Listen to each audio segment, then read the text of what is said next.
এত যে বিপদ আসবে ভোলেনাথের দর্শন করতে গিয়ে কখনোই ভাবতে পারিনি। আর এটা তো আমাদের সব বাড়ির বউদেরই কাজ, কোথাও গেলে বাড়ির সম্পূর্ণ কাজ কমপ্লিট করে তার সাথে সাথে রান্নাবান্নাটাও কিন্তু করে তারপরে যেতে হবে। কাদের কেন কেমন আমি সেটা জানি না, কিন্তু আমার এটাই সম্পূর্ণ কাজ করে রান্নাবান্না করে সবাইকে খাইয়ে দাইয়ে তারপরে তুমি নিজে রেডি হয়ে বের হও।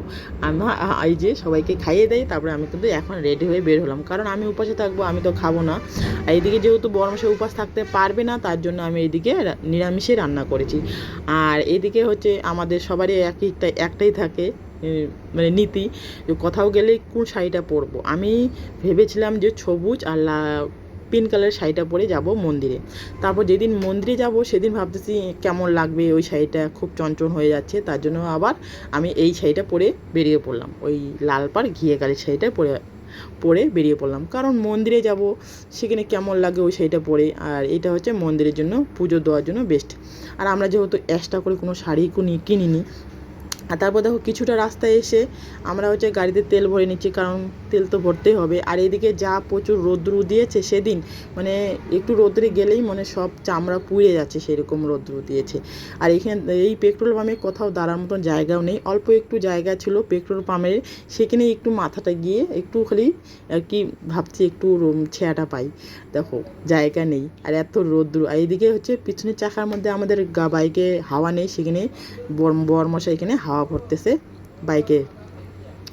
আর এই ভিডিওটা ছিল ওই চতুর্থ সোমবারের, মানে শ্রাবণ মাসের চতুর্থ সোমবারের ভিডিও, সেদিন গেছিলাম। আর তৃতীয় সোমবারে তো বাড়িতে জল ঢেলেছি, তো এমনি দিন তো যাওয়া হয় না মন্দিরে, তো ভাবলাম এই সুযোগে ভোলেনাথের দর্শন করে আসা যাক, তার জন্য আর কি বেরিয়ে পড়লাম। আর এদিকে দেখো গাড়িতে উঠে না আমাকে প্রচুর ঘুম পাচ্ছে, কারণ এই যে বাইকে যে যাচ্ছি পুরো হাওয়াটা আমার চোখে মুখে লাগতেছে, তার জন্য চোখগুলো বন্ধ হয়ে আসতেছে, আর সেই চোখের বন্ধ হওয়া আসাতে আমার ঘুম পাচ্ছে। তারপরে এদিকে তো পুরো রাস্তাটা কিন্তু ভালো রাস্তা দিয়ে আসলাম আমরা, পাকা রাস্তা। তারপরে এই যে এখন আমরা যে মন্দিরের দিকে যাচ্ছি, এখন এই মানে এই পর্যন্ত পুরো রাস্তাটাই মানে মন্দির পর্যন্ত ভাঙ্গা রাস্তাটা। আর এদিকে চারিপাশে ভীষণই ভালো লাগে, এরকম আবহাওয়া তো সবাইকে ভালো লাগে, মানে সুন্দর প্রকৃতি, মানে এত সবুজ, মানে সবুজ আসতে তো আসে, আকাশটাও কত সুন্দর ঝলঝলে পরিষ্কার। তারপর দেখো আমরা হচ্ছে চলে এসেছি মন্দিরের কাছাকাছি, এখন আমরা মন্দিরের দিকে যাচ্ছি। আর আর এই মন্দিরটা হচ্ছে চারিপাশে ফরেস্টের ভিতরে এই মন্দিরটা। এই মন্দিরে কে কে তোমরা এসেছো অবশ্যই কিন্তু জানাইও, যারা যারা এই ভিডিওটা দেখতেছো দেখে থাকো যদি, তাহলে জানাইও।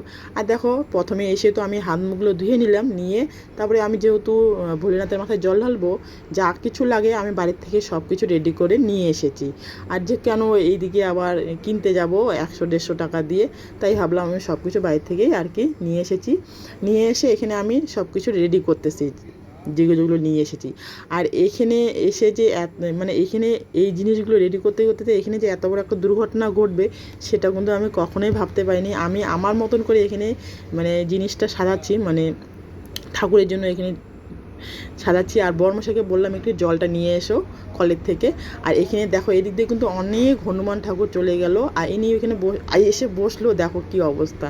এখানে ইনি এসে বসলো আর আমি শুধু একটু কলসিটা সরিয়ে নিলাম, আর উনি অমনি আমার শরীরের মধ্যে আর কি লাফিয়ে আসতে চাইলো, কিন্তু আমার শরীরে লাফিয়ে আসেনি, এমনি এইভাবে এসেছিলো। তবুও আমি প্রচুর ভয় পেয়ে গেছি, প্রচুর চিল্লাইছি। তারপর যাই হোক ওখান থেকে সরিয়ে এসে এখানে চলে এলাম জল ঢালতে। দেখো কীভাবে মানে গাছে ঠাকুরের মাথার মুথায় যেখানে পারে ওরা সেইখানেই ঝুলাঝুলি করছে, প্রচুর প্রচুর বের হয়েছে এরকম হনুমান ঠাকুর। আগে যে আমি এসেছিলাম এখানে কিন্তু এরকম হয়নি, এরকম হনুমান বার হয়নি, এইবার অনেক অনেক বের হয়েছে। আমি এবার মনে হয় দুই বছর পরে এলাম, আর 2 বছর আগে যে গেছি তখন কিন্তু এরকম এত মানে হনুমান ছিল না। আর এখানে তো আমি জল ঢেলে নিলাম, আর আমি এখানে জল ঢেলতেছি, ওরা এখানে ওখানে ছবি তোলার জন্য দাঁড়িয়েছে। তো কী করা আছে, ওরা এখন ছবি তোলার জন্য দাঁড়িয়ে আছে, আর আমি এখানে ওইভাবে জল ঢেলে নিলাম ঠাকুর, মানে ভোলেনাথের মাথায় জল ঢেলে নিলাম। এত কিছু বিপদ কেটে এখানে যে আমি জলটা ঢালতেছি অনেক ভয় ভয় করে ঢালতেছি, কারণ যেখানে সেখানে যেদিক দিয়ে মানে হনুমানগুলো ঘোরাঘুরি করতেছে, মানে ঠাকুরের মাথায় উঠতেছে, দেখো কীভাবে কী করতেছে।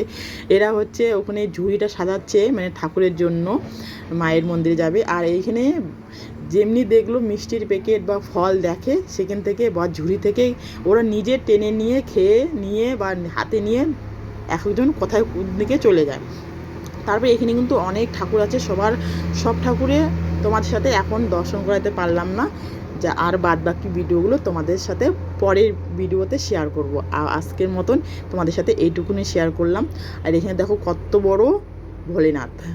তো যাই হোক, এত বিপদ কেটে ঠাকুরের মাথায় জল ঢালা হলো। তো হর হর মহাদেব, সবাইকে ভালো রাখো।